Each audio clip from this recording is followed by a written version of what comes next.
Hello students, स्वागत है आप सभी का स्टडी प्लस टू के इस एजुकेशनल यूट्यूब चैनल पर। दोस्तों, हम लोग चैप्टर 3 पढ़ रहे हैं जिसका नाम है ह्यूमन रिप्रोडक्शन। ह्यूमन रिप्रोडक्शन में पिछले क्लास तक हम लोगों ने क्या क्या पढ़ लिया। हमने आपको पिछले क्लास में स्पर्मेटोजेनेसिस फ्लो चार्ट के माध्यम से समझा दिया था। फिर हमने आपको कहा था कि आप उसको एक बार अपने खुद से लिखिएगा, फ्लो चार्ट को आप देख करके, और आप उसको लिखिएगा। फिर हम नेक्स्ट डे जो क्लास लेंगे उसमें हम आपको लिखवा देंगे। तो चलिए स्टार्ट करते हैं, हम लोग आज का क्लास शुरू करते हैं। तो हम लोग आज जो पढ़ेंगे वो हम लोग पढ़ेंगे चैप्टर 3 हमारा चल रहा है ह्यूमन रिप्रोडक्शन। और ह्यूमन रिप्रोडक्शन में हम लोग क्या पढ़ रहे हैं बाबू? आज हम लोग क्या पढ़ेंगे? स्पर्मेटोजेनेसिस। ये हमारा आज का टॉपिक है, स्पर्मेटोजेनेसिस। अब ये स्पर्मेटोजेनेसिस में स्पर्मेटोजेनेसिस का सबसे पहले हम लोग क्या पढ़ेंगे? डेफिनेशन पढ़ेंगे। डेफिनेशन के बाद फिर हम लोग प्रोसेस पढ़ेंगे, यानी कि स्पर्म फॉर्मेशन जब होता है तो कौन कौन सी ऐसी प्रोसेस है, कैसे मतलब वो गुजरता है, किस फेजेस से गुजरता है। तो ऐसा तो 3 फेजेस इसको सारी चीजों को मिला करके होता है। एक होता है फेज ऑफ मल्टीप्लीकेशन, एक होता है फेज ऑफ ग्रोथ, फिर लास्ट में होता है फेज ऑफ मैचुरेशन। लेकिन उन सारी चीजों को मिला करके हम एक ही में लिख लेंगे और फिर हम आपको बता देंगे।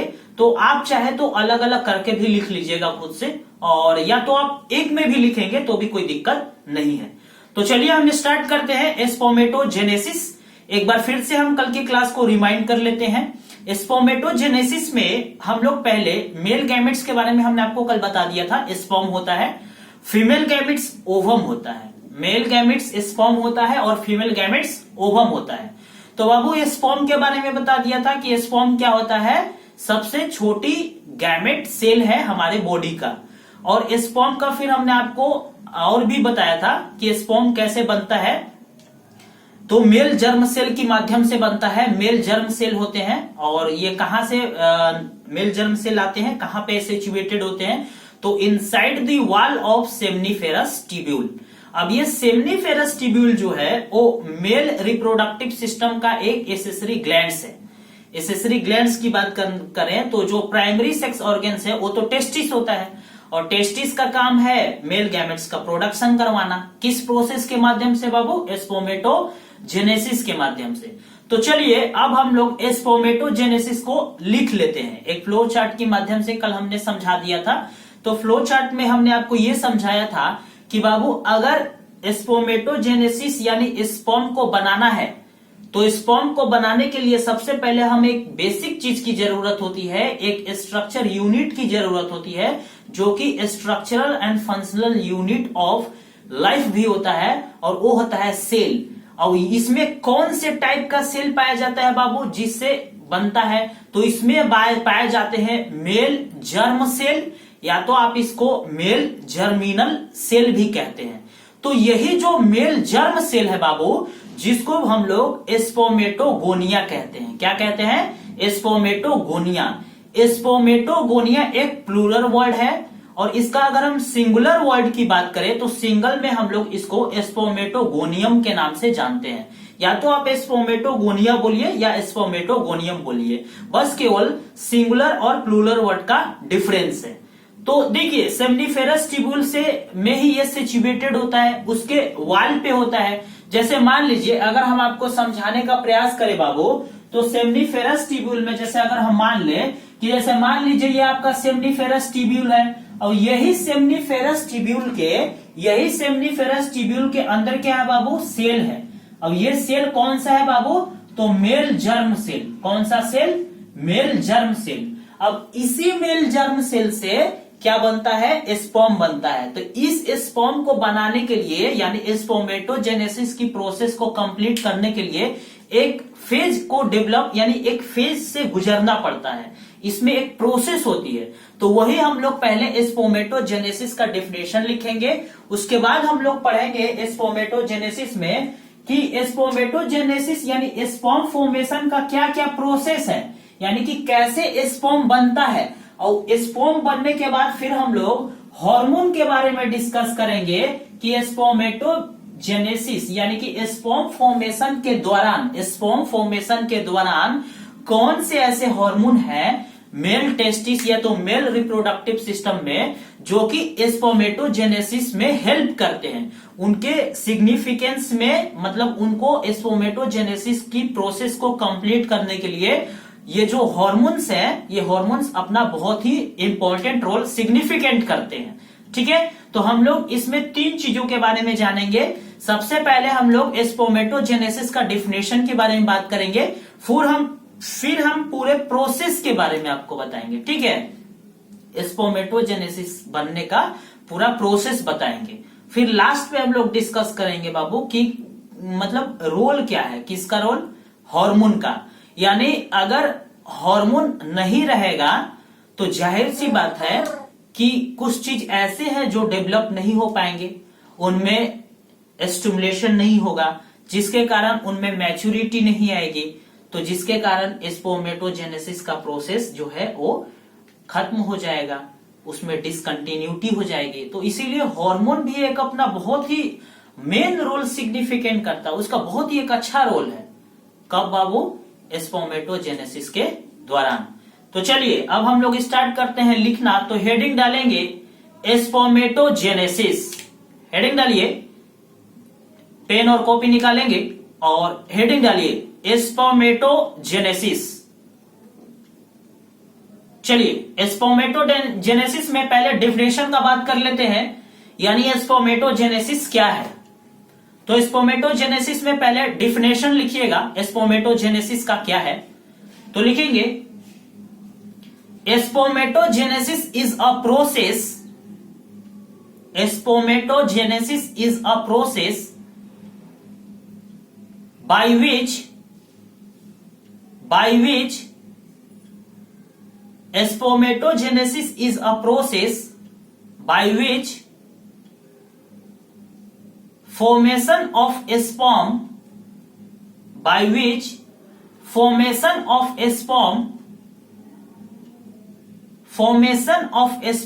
take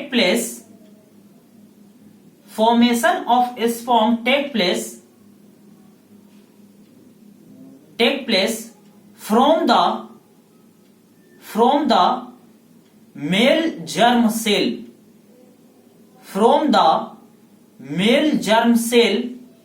कोष्ठ में लिख लीजिएगा spermatogonia, from the male germ cell, कोष्ठ में लिखेंगे स्पर्मेटोगोनिया, उसके बाद लिखेंगे कॉमा देकर के which is present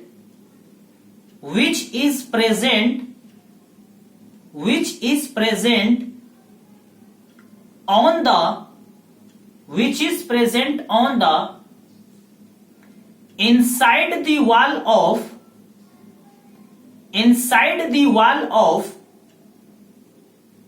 inside the wall of seminiferous tubule, inside the wall of seminiferous tubule of male testis,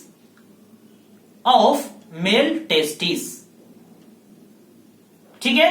तो ये स्पर्मेटोजेनेसिस है। स्पर्मेटोजेनेसिस का ये जो हमने आपको डिफिनेशन लिखवाया है, ये थोड़ा डिफिनेशन जो है वो अच्छा डिफिनेशन है। आप चाहे तो सिंपल डिफिनेशन भी लिख सकते हैं कि स्पर्मेटोजेनेसिस कुछ नहीं है कि it is a process in which there is a formation of sperm from spermatogonia, ठीक है, या फ्रॉम मेल जर्म सेल, वो भी सही होगा। लेकिन ये जो डेफिनेशन है, ये डेफिनेशन आपको पूरी तरीके से क्लियर कर दे रहा है कि जिस सेल से निकल रहा है, जिस सेल से स्पर्मेटोजेनेसिस का प्रोसेस कंप्लीट हो रहा है बाबू, वो सेल कहां होता है, तो सेमनीफेरस ट्यूब्यूल के वॉल में होता है। कहां होता है, on inside the wall of seminiferous tubule. अब किस में होता है, तो मेल टेस्टिस में होता है। अब हम लोग जो है, अब इसके आगे बात करते हैं बाबू। जैसे हमने अभी आपको बताया कि ये जो डिफिनेशन है वो बहुत ही सटीक डिफिनेशन है, जिसमें ऑल टू ऑल चीज को क्लियर कर दिया है। चलिए, तो अब हम जो सेकेंड पॉइंट है वो हम लोग पढ़ेंगे कि इसके प्रोसेस क्या है, यानी कि what are the process of sperm formation. Sperm formation किस किस प्रोसेस से होकर के, यानी इसके पूरे स्पर्मेटोजेनेसिस की बनने की प्रोसेस को, पूरा जो स्पर्मेटोजेनेसिस है उसके पूरे स्पर्मेटोजेनेसिस के बनने की प्रोसेस को हम लोग कैसे देखते हैं, तो एक फ्लो चार्ट के माध्यम से इसको हम लोगों ने देख चुका था। अब हम लोग इसको लिख लेते हैं, ठीक है। तो नेक्स्ट हेडिंग आप डालेंगे कि प्रोसेस ऑफ, नेक्स्ट हेडिंग डालिएगा process of formation of sperm, process of formation of sperm, ठीक है। या तो आप इसको कोष्ठ में लिख लेंगे कि process of spermatogenesis. Formation of sperm को हम लोग क्या बोलते हैं, स्पर्मेटोजेनेसिस बोलते हैं। यानी अब हम लोग पूरा स्पर्मेटोजेनेसिस के प्रोसेस के बारे में बात करेंगे, तो इसको हम लोग लिख लेते हैं। चलिए अब हम लोग लिखना स्टार्ट करते हैं। तो लिखेंगे आप the process of formation of sperm में हेडिंग देने के बाद नीचे से फर्स्ट पॉइंट से लेकर लिखना स्टार्ट करेंगे। तो लिखेंगे कि द मेल जर्म सेल, लिखिएगा the male germ cell spermatogonia,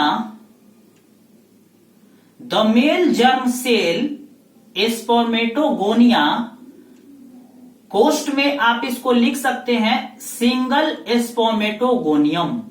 यानी कि अगर स्पर्मेटोगोनिया ये प्लूरल वर्ड है, यानी कि बहुवाचक संज्ञा है, अगर इसको हम बात करें कि इसको अकेले को क्या बोलते हैं, तो स्पर्मेटोगोनियम कहा जाता है। तो लिखेंगे कि the male germ cell spermatogonia, या आप स्पर्मेटोगोनियम ही लिखिए क्योंकि कहीं कहीं ईच वर्ड का यूज भी हम लोग करेंगे, इसीलिए लिखिएगा कि the male germ cell spermatogonium, या गोनिया आपने लिख दिया है तो आप उसको छोड़ देंगे, गोनियम हमने आपको कोष्ठ में लिखवा दिया है, ठीक है। The male germ cell spermatogonia या गोनियम, कुछ भी आप लिखिए चलेगा। चलिए, the male germ cell spermatogonia present on the inside the wall of seminiferous tubule, present on the inside the wall of seminiferous tubule, inside the wall of the seminiferous tubule, which multiply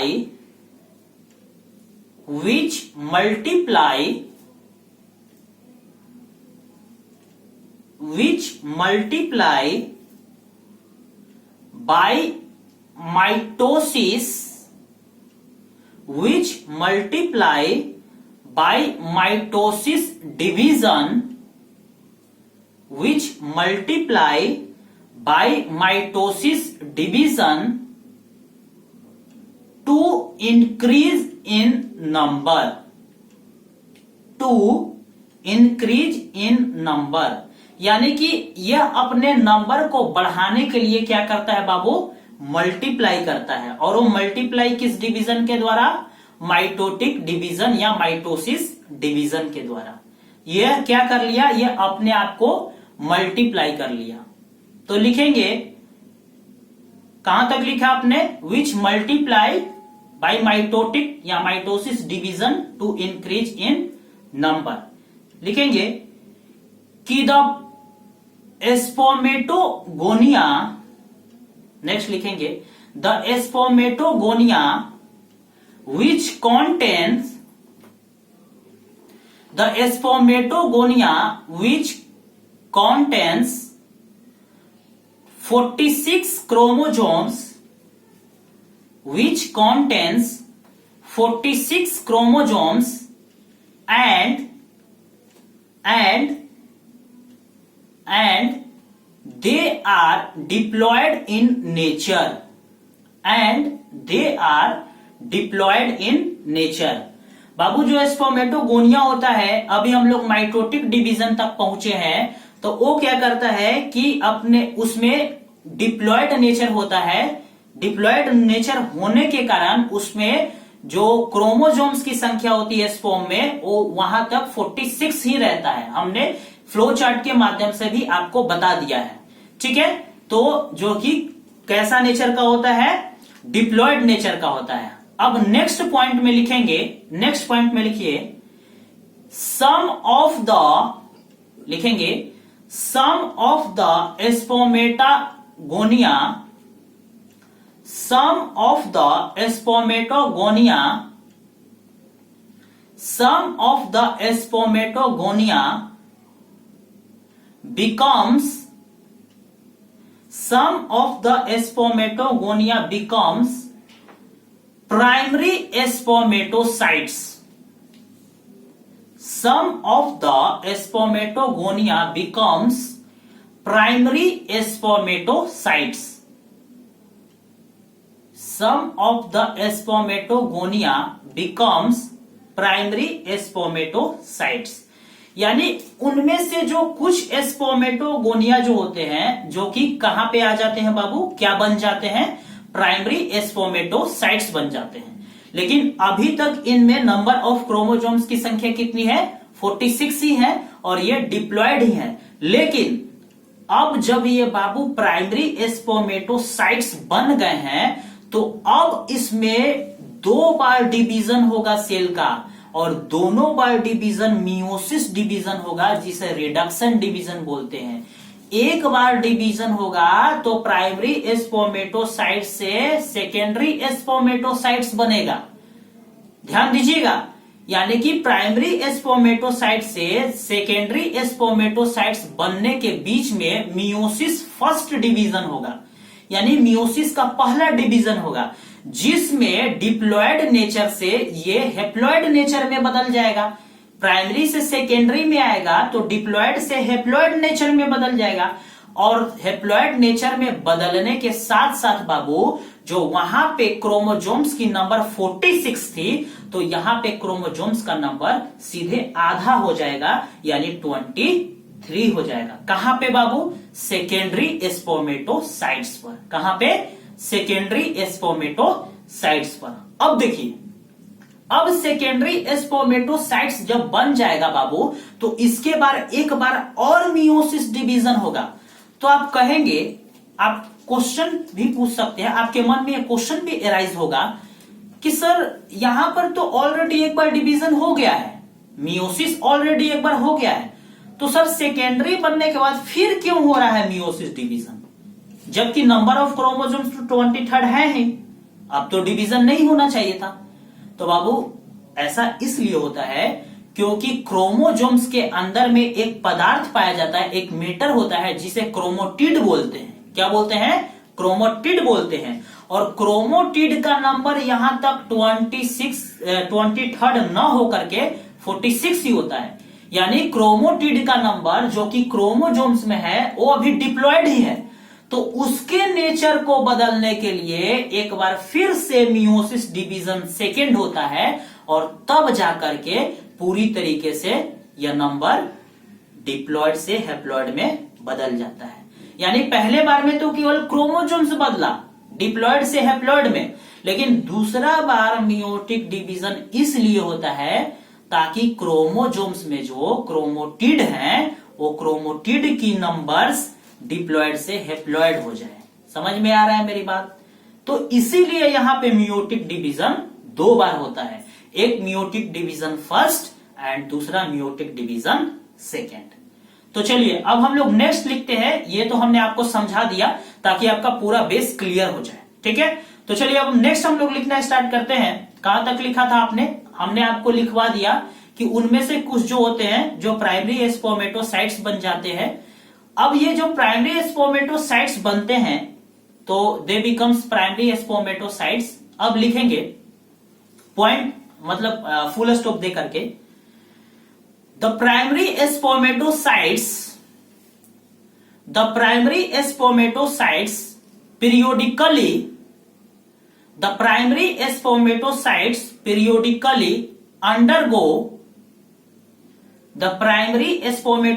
periodically undergo meiosis division. The primary spermatocytes periodically undergoes, या undergo कीजिएगा, note goes, undergo meiosis या meiotic division कर दीजिए, meiotic division.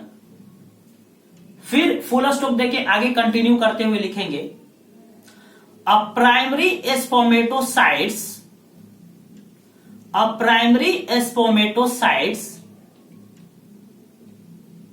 undergo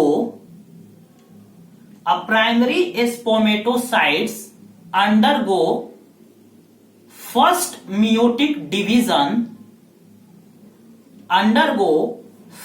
meiotic division।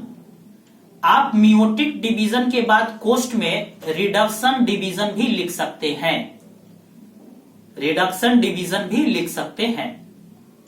तो क्या लिखा आपने? The primary spermatocytes undergo first meiotic division leading to the formation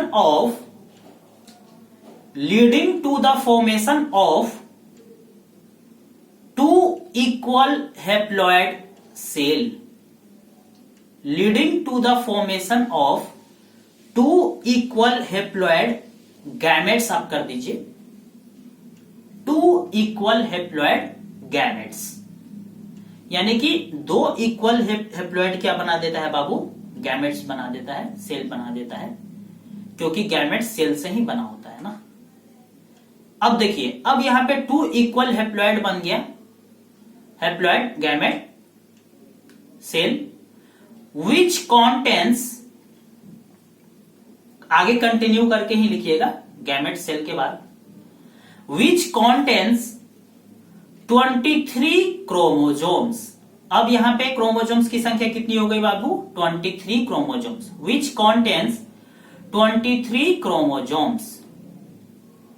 उसके बाद फुल स्टॉप देंगे, नेक्स्ट पॉइंट अब लिखेंगे विच कॉन्टेंस 23 क्रोमोजोम्स। अब नेक्स्ट पॉइंट में लिखिएगा which contains 23 chromosomes। अब देखिए लिखेंगे कि नेक्स्ट पॉइंट में लिखिएगा कि after the first meiotic division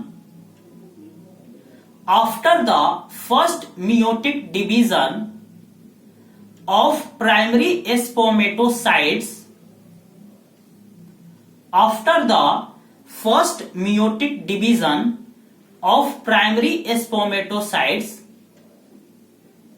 it becomes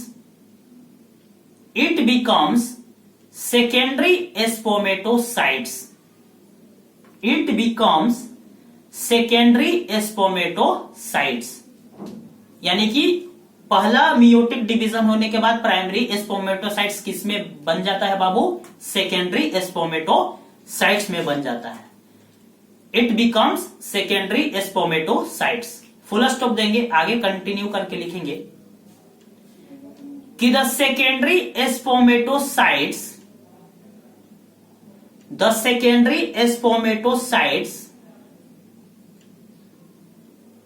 अब सेकेंडरी स्पर्मेटोसाइट्स में लिखेंगे कि the secondary spermatocytes undergo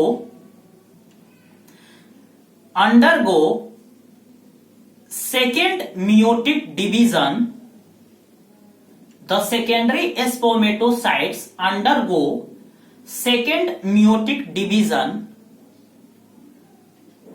and it produced four equal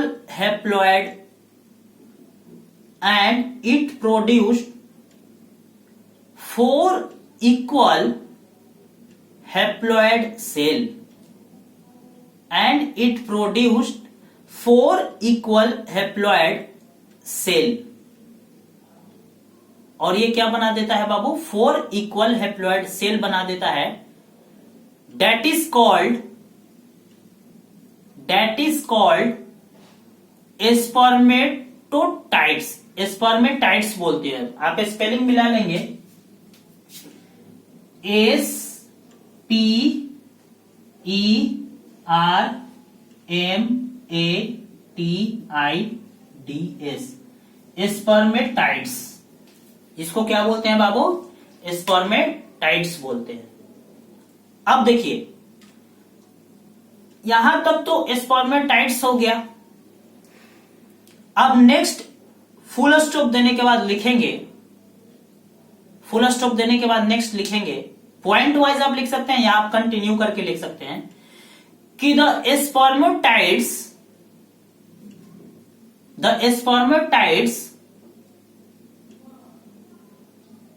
is transformed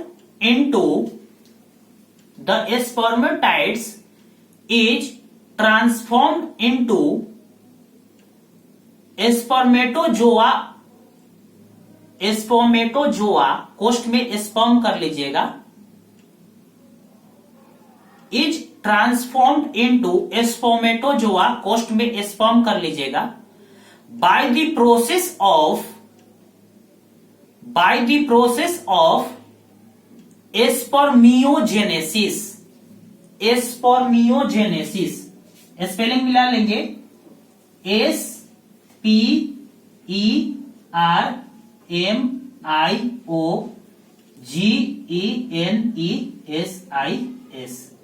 spermiogenesis. देखिए बाबू, अब यहां पे आप कंफ्यूज मत कीजिएगा कि सर ये स्पर्मियोजेनेसिस क्या हो गया, हम तो स्पर्मेटोजेनेसिस पढ़ रहे हैं। तो देखिए क्या होता है कि स्पर्मियोजेनेसिस बस स्पर्मेटिड से, ध्यान दीजिएगा, स्पर्मियोजेनेसिस जो है वो स्पर्मेटिड से स्पर्म बनने की प्रोसेस को कहते हैं, लेकिन स्पर्मेटोजेनेसिस इस पूरे प्रोसेस को कहते हैं। यानी स्पर्मियोजेनेसिस इज अ प्रोसेस, या spermiogenesis is a only process which is occurred in the process of spermatogenesis, only the formation of sperm under the process of spermatogenesis, only the formation of sperm by the spermatids। यानी कि जब केवल spermatid से sperm बनने की प्रक्रिया को spermiogenesis कहते हैं। यानी स्पर्मेटिड्स बीच में स्पर्मेटिड्स आ रहा है। शुरू से तो स्पर्मेटिड्स के बारे में हम लोग डिस्कस किए नहीं बाबू, बीच में आ गया स्पर्मेटिड्स, और वहां से स्पर्म बनने की प्रक्रिया को हम लोग स्पर्मियोजेनेसिस कहते हैं, जबकि पूरे स्पर्म बनने की प्रक्रिया को हम लोग स्पर्मेटोजेनेसिस कहते हैं। तो स्पर्मियोजेनेसिस यही कह रहा है कि अब क्या होगा कि स्पर्मेटिड्स जो है वो ट्रांसफॉर्म्ड हो जाएगा। किसमें बाबू? स्पर्मेटिड्स इज ट्रांसफॉर्म्ड इनटू किसमें? स्पर्मेटोजोआ, जिसे हम स्पर्म बोलते हैं। किस प्रोसेस के द्वारा बाबू? स्पर्मियोजेनेसिस। किस प्रोसेस के द्वारा? स्पर्मियोजेनेसिस के प्रोसेस के द्वारा। तो आपने क्या लिखा? हमने आपको लिखवाया कि स्पर्मेटिड्स इज ट्रांसफॉर्म्ड इनटू किसमें? स्पर्मेटोजोआ और sperm by the process of spermiogenesis. समझ में आ गया स्पर्मियोजेनेसिस क्या है और स्पर्मेटोजेनेसिस क्या है। अब देखिए, अब उसके बाद लिखिएगा, नेक्स्ट पॉइंट में लिखेंगे, नीचे से लिखेंगे, आफ्टर स्पर्मियोजेनेसिस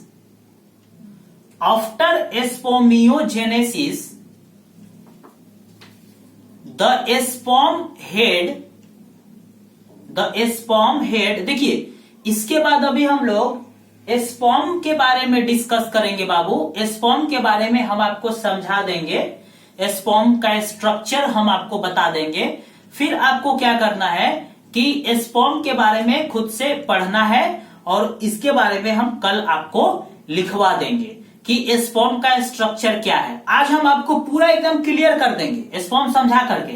अगर आज आप उसको कोशिश करेंगे तो खुद से भी आप लिख लेंगे बाबू, और खुद से लिख करके अगर आपका मन होगा तो आप हमारे पास सेंड कर दीजिएगा, हम उसको मिला लेंगे ना।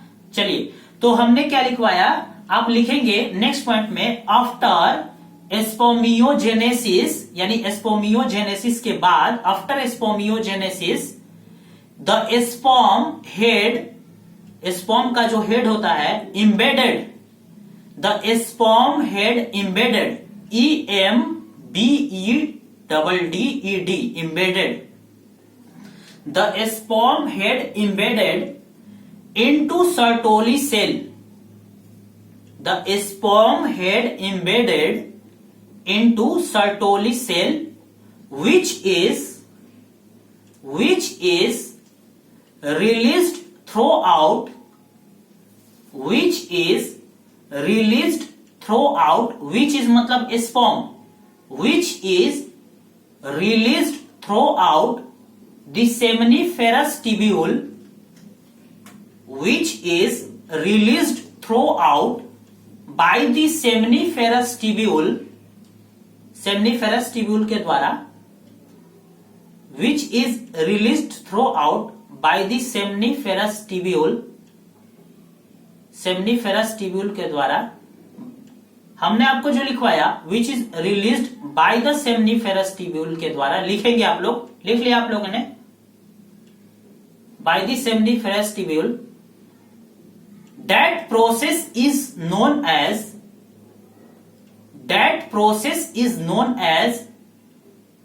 स्पर्मिएशन। इस प्रोसेस को क्या कहते हैं बाबू?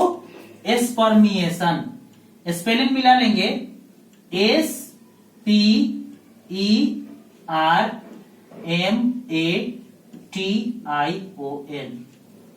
स्पर्मिएशन।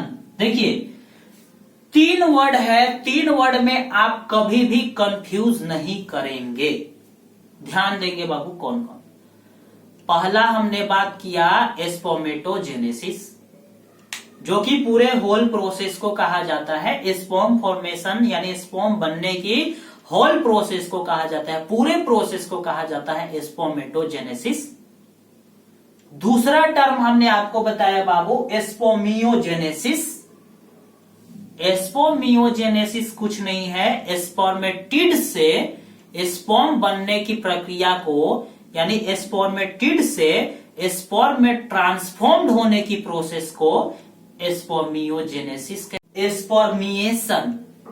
स्पर्मिएशन कुछ नहीं है, जब स्पर्मियोजेनेसिस का प्रोसेस हो जाता है तो उसके बाद क्या होता है कि जो स्पर्म के जो हेड है, आप देख सकते हैं जो स्पर्म के जो हेड है, ये हेड क्या करते हैं बाबू, ये जो हेड है स्पर्म का, ये हेड एम्बेडेड होते हैं।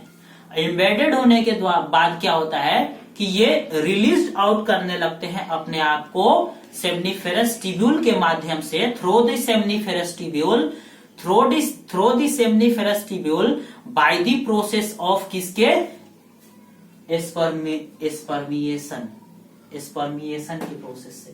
स्पर्मिएशन कुछ नहीं है, स्पर्मिएशन बस एक ऐसा प्रोसेस है जिसके माध्यम से सेमनीफेरस ट्यूब्यूल से स्पर्म का रिलीज होता है, यानी release of sperm through the seminiferous tubule after the spermiation, after the spermiogenesis. Spermiogenesis के बाद उस प्रोसेस को करते हैं स्पर्मिएशन। समझ में आ गया होगा? तो 3 वर्ड आप ध्यान में रखेंगे, स्पर्मेटोजेनेसिस, स्पर्मियोजेनेसिस एंड स्पर्मिएशन।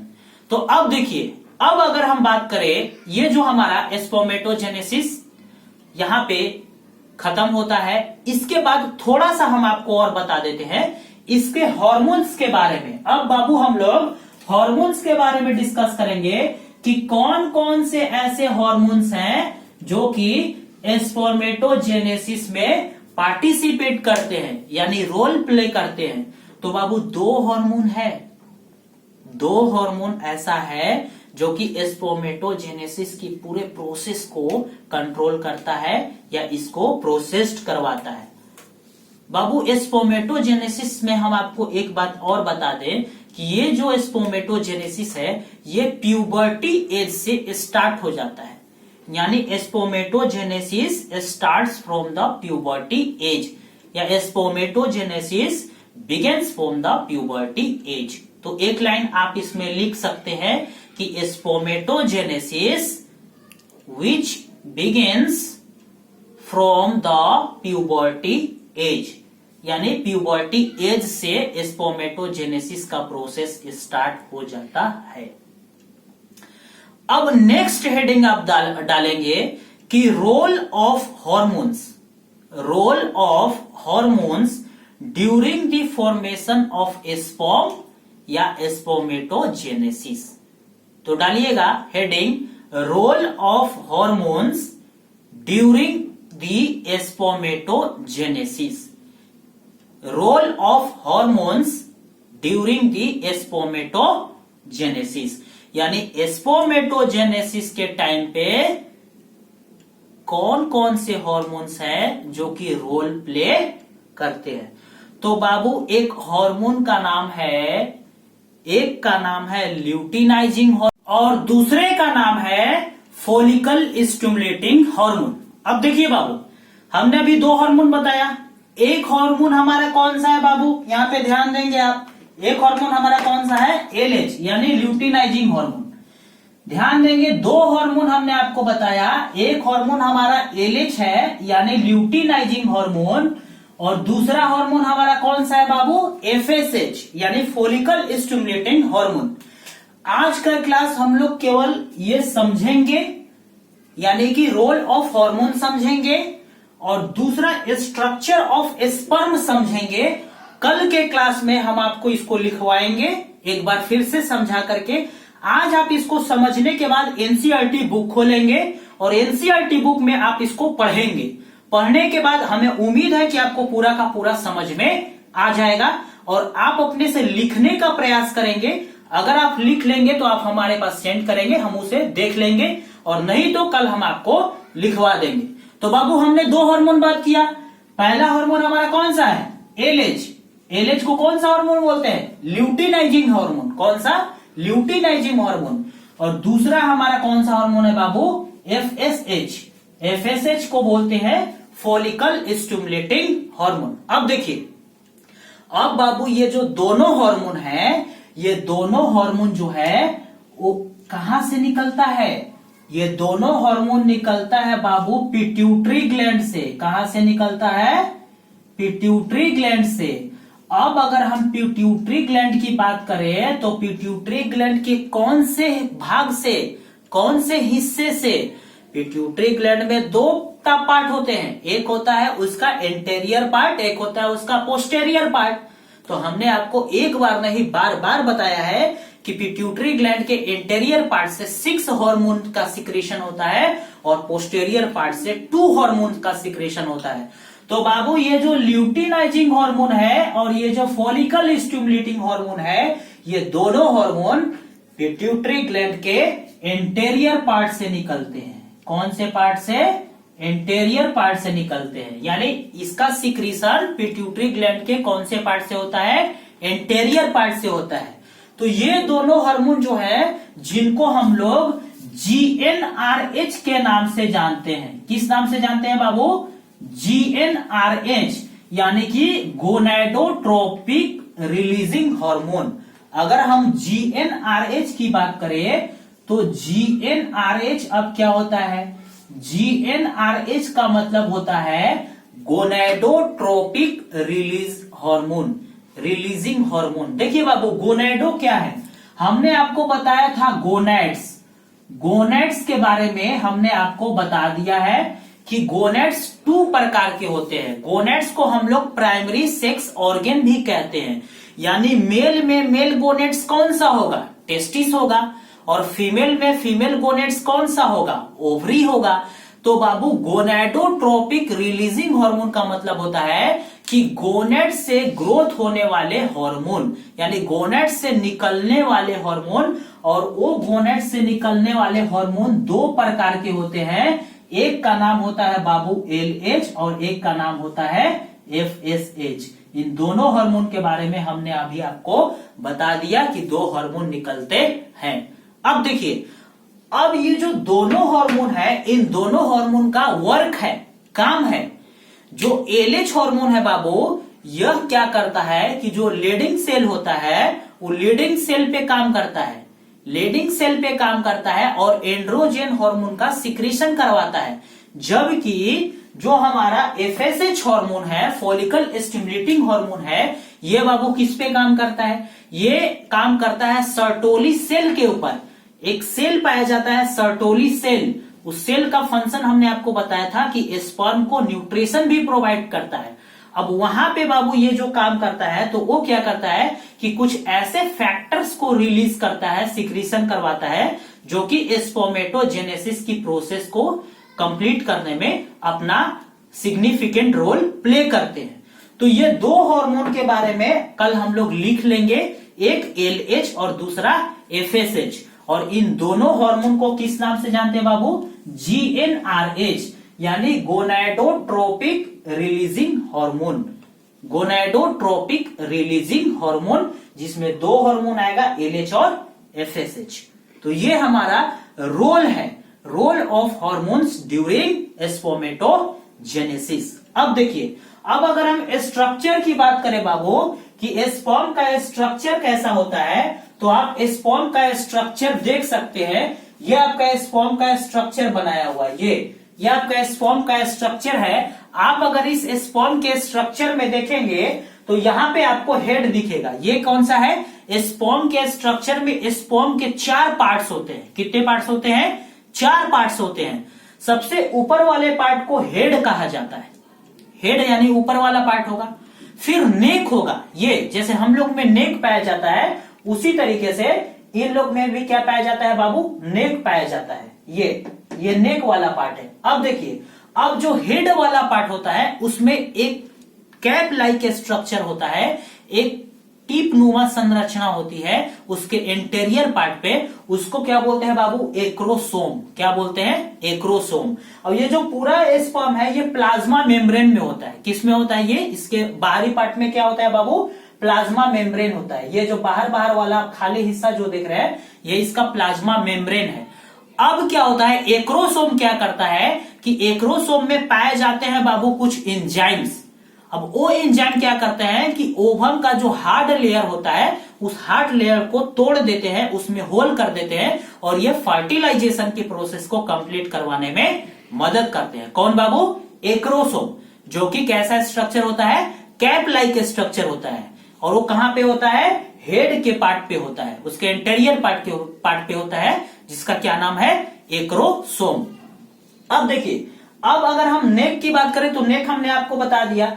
अब इसमें न्यूक्लियस होता है बाबू। इसमें क्या होता है? न्यूक्लियस होता है। ये न्यूक्लियस क्या करता है बाबू? ये न्यूक्लियस कंटेन करके रखता है। ये जो न्यूक्लियस है, ये न्यूक्लियस क्या करके रखता है? कंटेन करके रखता है क्रोमोजोम्स। क्या? क्रोमोजोम्स मटेरियल को कंटेन करके रखता है। देखिए, न्यूक्लियस में ही तो क्रोमोजोम्स होगा। न्यूक्लियस में क्या होगा? डीएनए, आरएनए होगा, क्रोमेटिड होगा, तभी तो क्रोमोजोम्स बनेगा। तो न्यूक्लियस क्या कंटेन करके रखता है? क्रोमोजोम्स को कंटेन करके रखता है। अब अगर हम नीचे वाले पार्ट की बात करें बाबू, तो उसके बीच में जो आता है वो मिडिल पीस होता है, और मिडिल पीस के पास होता है माइटोकॉन्ड्रिया, जो कि न्यूमरस स्ट्रक्चर में होते हैं, बहुत छोटे छोटे होते हैं। अब ये माइटोकॉन्ड्रिया का काम क्या होता है आपको पता ही होगा। माइटोकॉन्ड्रिया को कहते हैं powerhouse of the cell. तो यहाँ पे माइटोकॉन्ड्रिया क्या करेगा? न्यूट्रिशन प्रोवाइड करेगा, एनर्जी देगा। एनर्जी किसको देगा बाबू? स्पर्म को देगा। एनर्जी टेल को देगा, जो पूंछ होता है, सबसे नीचे वाले पार्ट को टेल बोलते हैं। क्यों देगा? स्विमिंग करने के लिए देगा, मोटिलिटी को बढ़ाने के लिए देगा, मोबिलिटी रेट को बढ़ाने के लिए देगा, तभी तो मूवमेंट कर पाएंगे। अगर इनको एनर्जी नहीं मिलेगा मिडिल पीस के द्वारा, मिडिल पीस में क्या होता है बाबू? माइटोकॉन्ड्रिया। और माइटोकॉन्ड्रिया क्या करता है? इनको एनर्जी देता है। तो जब तक इनको एनर्जी नहीं मिलेगा तब तक क्या ये मोबिलिटी कर पाएंगे? कभी नहीं कर पाएंगे। टेल का मूवमेंट कभी नहीं हो पाएगा। तो इसीलिए मिडिल पीस क्या प्रोवाइड करता है बाबू? एनर्जी प्रोवाइड करता है टू स्विमिंग द स्पर्म। तो यही स्पर्म का स्ट्रक्चर है। हम लोग कल डिस्कस करेंगे नेक्स्ट क्लास में अबाउट किसके बारे में? Role of hormones. हार्मोन के रोल्स क्या क्या है, कैसे वो काम करते हैं, और दूसरा स्ट्रक्चर ऑफ स्पर्म। तो आज का क्लास हम यहीं तक रहने देते हैं। कल हम आपसे अगले वीडियो में मिलेंगे। तब तक के लिए thank you and have a nice day.